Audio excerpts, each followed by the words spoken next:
नमस्कार दोस्तों।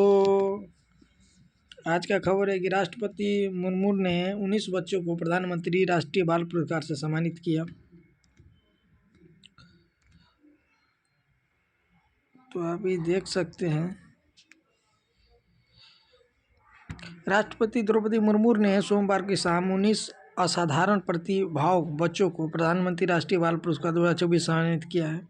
पुरस्कार विजेता बच्चों को कला और संस्कृति, बहादुरी, नवाचार, सामाजिक सेवा और खेल के क्षेत्र में उसकी उपलब्धियों के लिए देश के सभी क्षेत्रों से चुना गया था। पुरस्कार विजेताओं में 2 आकांक्षाओं जिलों सहित 18 राज्यों और केंद्रशासित प्रदेशों के 9 लड़के और 10 लड़कियां शामिल हैं। दोस्तों, लड़के से कम है क्या लड़कियां? देखिए, अब हर क्षेत्र में लड़की आगे बढ़ रही है, बढ़ना भी चाहिए। राष्ट्रपति द्रौपदी मुर्मू ने प्रधानमंत्री राष्ट्रीय बाल पुरस्कार 2024 को 6 श्रेणियों, कला और संस्कृति के लिए 7, बहादुरी के लिए 1, नवाचार के लिए और 1 विज्ञान और प्रौद्योगिकी के लिए दिया है। राष्ट्रपति ने कहा कि यह समारोह अद्भुत क्षमता और प्रतिभा वाले युवाओं को प्रोत्साहित करने का एक अवसर है। हाँ जी दोस्तों, इसे बच्चे में कम से कम ऊर्जावान रहते हैं बच्चे। राष्ट्रपति द्रौपदी मुर्मू ने सोमवार को नई दिल्ली के विज्ञान भवन में आयोजित समारोह में छत्तीसगढ़ के बिलासपुर के अरमान अबरानी को प्रधानमंत्री राष्ट्रीय बाल पुरस्कार 2024 से सम्मानित किया। केंद्रीय मंत्री स्मृति ईरानी भी मौजूद रही वहाँ। आप देख सकते हैं, फोटो से आपको अंदाजा लग गया होगा। दोस्तों, ये महिला आरक्षण क्या है आप ये सुने होंगे। महिला आरक्षण पर सुप्रीम कोर्ट केंद्र से मांगा जवाब। महिला आरक्षणों पर सुप्रीम कोर्ट ने केंद्र से मांगा है जवाब। ये क्या है? सुप्रीम कोर्ट ने सोमवार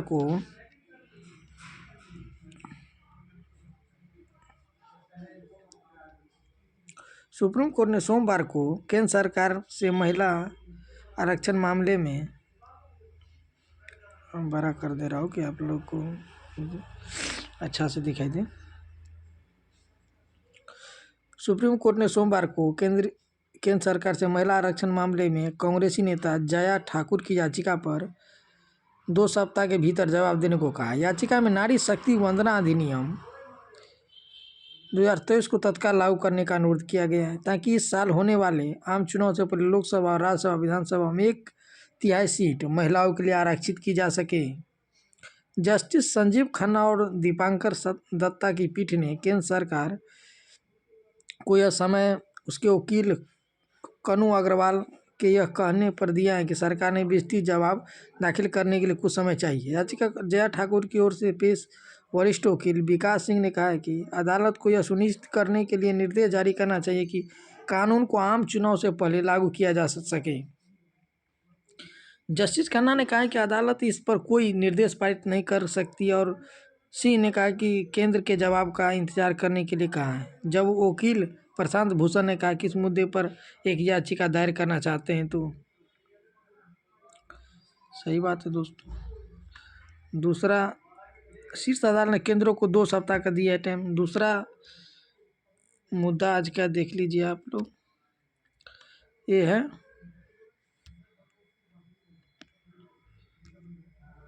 है मालदीव का। देख रहे हैं, मालदीव में जो अभी सरकार बदली है, आप लोग भली भांति जानते होंगे। मालदीव के जो अभी राष्ट्रपति बदल गए हैं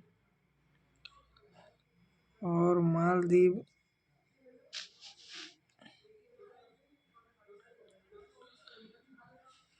बदल गए। जुटाए गए आंकड़ों का चीन का सेना कर सकती है दुरुपयोग। देखिए दोस्तों, भारत और मिस्र की सेनाओं ने रक्षा सहयोग बढ़ाने के लिए शुरू किया संयुक्त अभ्यास। हाँ जी दोस्तों, भारत और मिस्र की सेनाओं ने रक्षा सहयोग बढ़ाने के लिए किया है। इसके बाद देख लीजिए, मालदीव के नए राष्ट्रपति मोहम्मद मुइज़ू नई दिल्ली से दूरी बनाते हुए बीजिंग के साथ संबंध मजबूत कर रहे हैं। सही बात है दोस्तों। जब वो जीत का है तो पहले तो भारत आया करते थे, जो वहाँ राष्ट्रपति जीते थे, लेकिन वो जो मुइज़ू इस बार जीते हैं वो दोस्तों सीधे चीन के गोदी में जाके बैठ गए। जिनपिंग के जासूसी जहाज का नई दिल्ली की चिंताएं बढ़ा दी हैं दोस्तों। ये चीन का अभी का नहीं रवैया है दोस्तों, बहुत पहले का रवैया है। जब भारत कोई भी परीक्षण या कुछ करते हैं तो वो अपना एक जहाज, जैसे श्रीलंका घर बनटोटा, मालदीव, 11 देश के आसपास लेके खड़ा कर देते हैं। इसकी पहले की रवैया है, कोई पहली बात नहीं है। ओपन सोर्स इंटेलिजेंस शोधकर्ता और dominion Simon internet media platform का है कि हिंद महासागर क्षेत्र में, देख रहे हैं मैं इंडिकेट, हिंद महासागर क्षेत्र में चीन का इस तरह से अभियान भारत की चिंता बढ़ा रही है। मालदीव के राष्ट्रपति कार्यालय भवन के विदेश मंत्रालय और चीन के रक्षा मंत्रालय ने इस मामले में कोई भी आधिकारिक जवाब नहीं दिया। हालांकि एक भारतीय सैन्य अधिकारी ने नाम न छापने की शर्त पर साइमन की बातों की पुष्टि करते हुए कहा है कि वे उसकी गतिविधि पर नज़र रख रहे हैं। उसका मानना है कि चीन यह जहाज दोहरे उपयोग वाला है। सही बात है, चीन का यह जो जहाज है यह दोहरे उपयोग वाला है।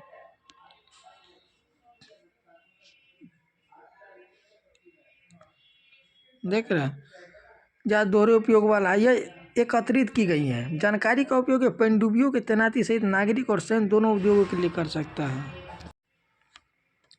हाल ही में अमेरिका थिंक टैंक ने यह कहने के बाद चीन की नौसेना पर अधिकारियों के माध्यम से प्राप्त जानकारी का लाभ उठा सकती है। चीन ने कहा था कि हिंद महासागर में उनके समुद्री अनुसंधान को खतरा बताना गलत है। वियतनाम और इंडोनेशिया पहले भी ऐसे ही दावा कर चुके हैं कि चीन के ऐसे जहाज अनुसंधान के नाम पर उनके विशिष्ट आर्थिक क्षेत्र में प्रवेश कर चुके हैं।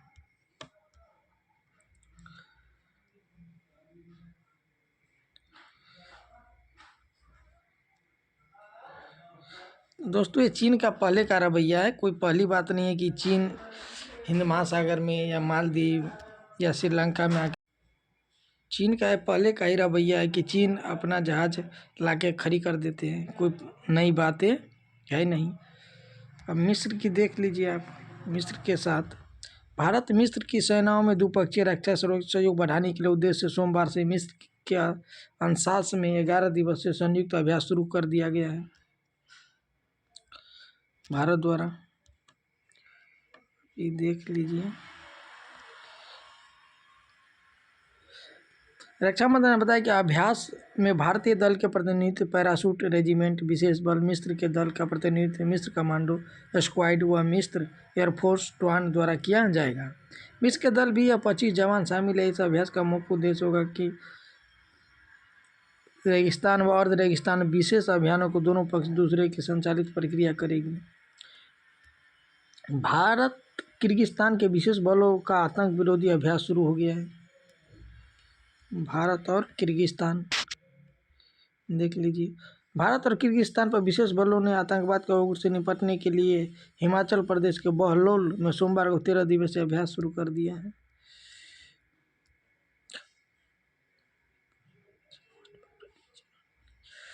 दोस्तों वाइब्रेट विलेज क्या होता है? वाइब्रेट विलेज क्या होता है?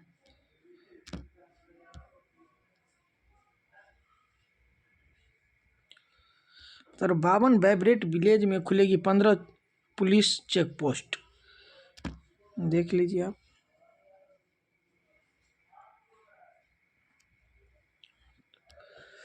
चीन और नेपाल की सीमा पर से सटे वाइब्रेट विलेज, चीन और नेपाल की सीमा से सटे उत्तराखंड के 52 गांव में 15 रिपोर्टिंग पुलिस चेक पोस्ट खुलने जा रही है। चेक पोस्ट वायरलेस व रिपोर्टिंग सेट से लेस होगी। अब आने वाले समय में इन गांवों में सरकार की ओर से अनेकों गतिविधियां की जानी है, जिसके चलते सुरक्षा के मद्देनजर गांव में पुलिस चेक पोस्ट खोलने की योजना बनाई गई है। इन चेक पोस्ट पर समय से पुलिसकर्मी तैनात रहेंगे। पुलिस विभाग की ओर से शासन को इसका प्रस्ताव भेज दिया गया है। केंद्र के महत्वाकांक्षी वाइब्रेट विलेज कार्यक्रम के तहत उत्तराखंड के सीमांत जिलों पिथौरागढ़, चमोली, उत्तरकाशी के 5 विकासखंड मुनस्यारी, धारचूला, कनाली, छिना, जोशीमठ व भाटवाड़ी के 52 गाँव शामिल किए गए हैं। इन गाँवों में आर्थिक सुधार, आजीविका विकास, ऊर्जा व नवीकरणीय ऊर्जा, घर व ग्रामीण अवस्थापना आदि किए जाएंगे। सड़क कनेक्टिविटी भी की जाएगी दोस्तों। यहाँ पे पहाड़ी क्षेत्रों में सड़क कनेक्टिविटी ज़रूरी है दोस्तों, नहीं तो चीन की जो रवैया है वो कुछ ठीक नहीं है। आप देखते हैं आए दिन झड़प होते रहते हैं। सड़क कनेक्टिविटी, कौशल विकास और सामुदायिक अवस्थापना सुविधा कार्यक्रम किए जाएंगे।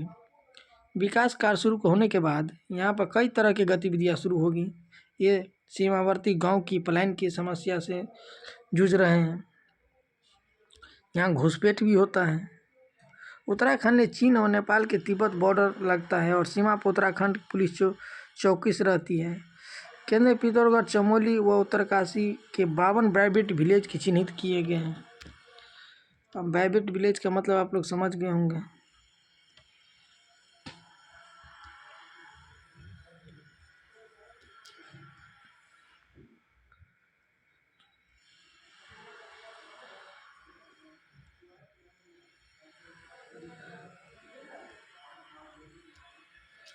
दूसरों ये भी आप देख लीजिए, छोटा सा ये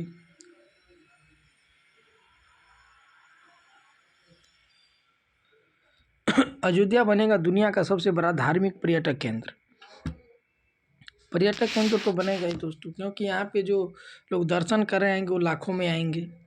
73 नए होटल का निर्माण पाइपलाइन में होगा। अयोध्या में 73 नए होटल का निर्माण पाइपलाइन में है और मैरियट इंटरनेशनल होटल की चीन की चयन निर्माण के लिए करार भी हो चुकी हैं। सोमवार को रामलला के प्राण प्रतिष्ठा के साथ अयोध्या दुनिया के सबसे बड़ा धार्मिक पर्यटक केंद्र बनने जा रहा है। दुनिया के सबसे बड़ा दोस्तों, भारत की नहीं दुनिया की। अमेरिकी कंपनी जेफरीज कैक्टी रिसर्च ने ताज़ा रिपोर्ट में अयोध्या में सालाना 5 से 10 करोड़ तीर्थयात्री आने का अनुमान लगाया है। बहुत होता है दोस्तों, 5 से 10 करोड़।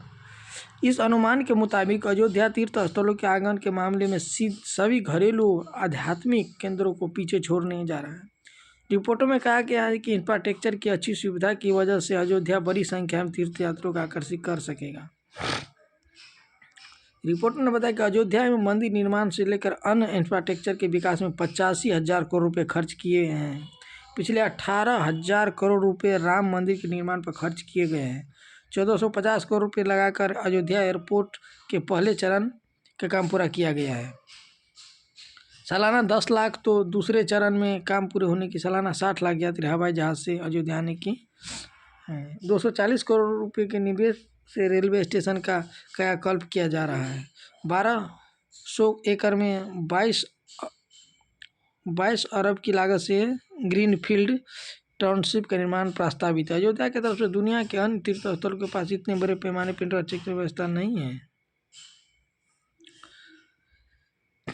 85,000 करोड़ रुपए खर्च किए जाएंगे अयोध्या के इंफ्रास्ट्रक्चर विकास पर दोस्तों, बहुत बड़ी रकम होती है।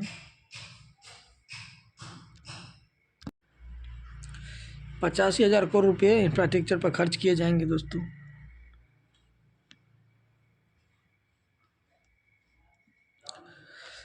बाईस से पच्चीस लाख करोड़ किया जा सकता है कृषि ऋण का लक्ष्य। जो किसानों को ऋण दिया जाता है बैंकों द्वारा या सरकार द्वारा, उसको बढ़ा करके 22 से 25 करोड़ रुपया किया जा सकता है। सरकार अंतिम बजट में अगले वर्ष के लिए कृषि ऋण लक्ष्य को बढ़ाकर 22 से 25 लाख करोड़ रुपये कर सकती है। साथ ही वह यह भी सुनिश्चित करेगी कि प्रत्येक पात्र किसान की संस्थागत ऋण तक पहुंच हो। चालू वित्त वर्ष के लिए सरकार का कृषि ऋण लक्ष्य 20 लाख करोड़ रुपये है। वर्तमान में सरकार सभी वित्तीय संस्थानों के लिए 3 लाख रुपये तक के अल्पकालिक ऋण पर 2% की छूट प्रदान करती हैं। इसका मतलब है किसानों को प्रति वर्ष 7% की रियायती दर से 3 लाख रुपये कृषि ऋण मिल रहा है। समय पर भुगतान करने वाले किसानों को प्रति वर्ष 3% की अतिरिक्त ब्याज छूट दी जा सक रही है। चालू वित्त वर्ष के लिए सरकार का कृषि ऋण लक्ष्य 20 लाख करोड़ रुपये सरकार सभी पात्र किसानों तक करेगा। सूत्रों के अनुसार कृषि पर अधिक ध्यान दिया जा रहा है। योजनाओं का बजट बढ़ाने में मदद करेगा।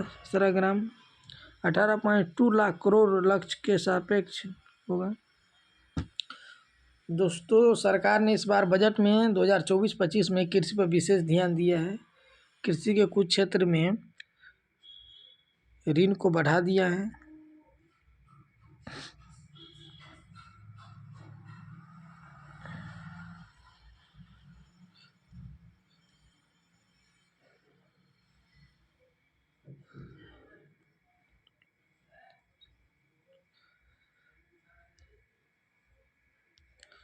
हेलो दोस्तों, अगर वीडियो अच्छा लगे तो लाइक, सब्सक्राइब और शेयर ज़रूर कीजिए दोस्तों।